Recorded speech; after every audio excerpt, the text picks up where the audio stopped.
اعوذ باللہ من الشیطان الرجیم بسم اللہ الرحمن الرحیم۔ آج کی اس ویڈیو میں جماعت نحم کی درسی کتاب میں موجود نظم رب کائنات کے شعر نمبر 4 کے ساتھ حاضر ہوئی ہوں۔ تو چلیے ہم تشریح کا آغاز کرتے ہیں۔ شعر نمبر 4 کچھ یوں ہے: پھندے سے تیرے کیوں کر جائے نکل کے کوئی، پھیلا ہوا ہے ہر سو عالم میں جال تیرا۔ یہ شعر نمبر 4 ہے آپ کا۔ اس کا ہم حوالہ متن تحریر کریں گے۔ نظم کا نام ہے رب کائنات، شاعر کا نام ہے خواجہ الطاف حسین حالی، صنف ادب نظم اور ماخذ کلیات نظم حالی۔ یہ جو شعر ہم نے پڑھا تھا، اس کا مفہوم سادے سے لفظوں میں ہم پہلے تحریر کرتے ہیں، اس کے بعد ہم تشریح تحریر کرتے ہیں۔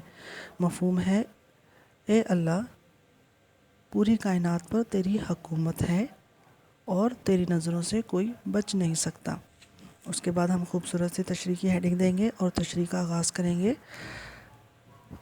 تشریح کچھ اس طرح سے ہے: اس شعر میں شاعر انتہائی دلکش انداز میں خدائی کا ذکر بیان کرتے ہوئے کہتے ہیں: اے اللہ، تیری بادشاہت پوری کائنات پر پھیلی ہوئی ہے، چھوٹے سے چھوٹے ذرے سے لے کر کہکشاؤں کی بلندیوں تک تیری نظر ہے، تو ہم سب کے دلوں کے حالات تک جانتا ہے۔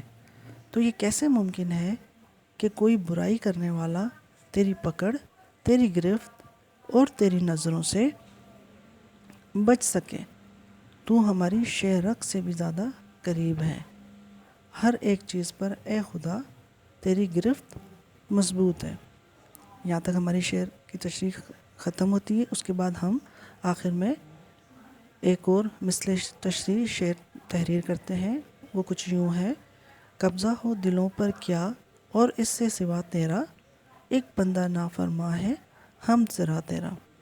امید کرتی ہوں طلبہ کرام اس ویڈیو کے ذریعے سے آپ کو شعر کی تشریح سمجھنے میں آسانی ہوگی اور ساتھ ہی آپ کو اپنے نوٹس بھی کمپلیٹ کرنے میں آسانی ہوگی۔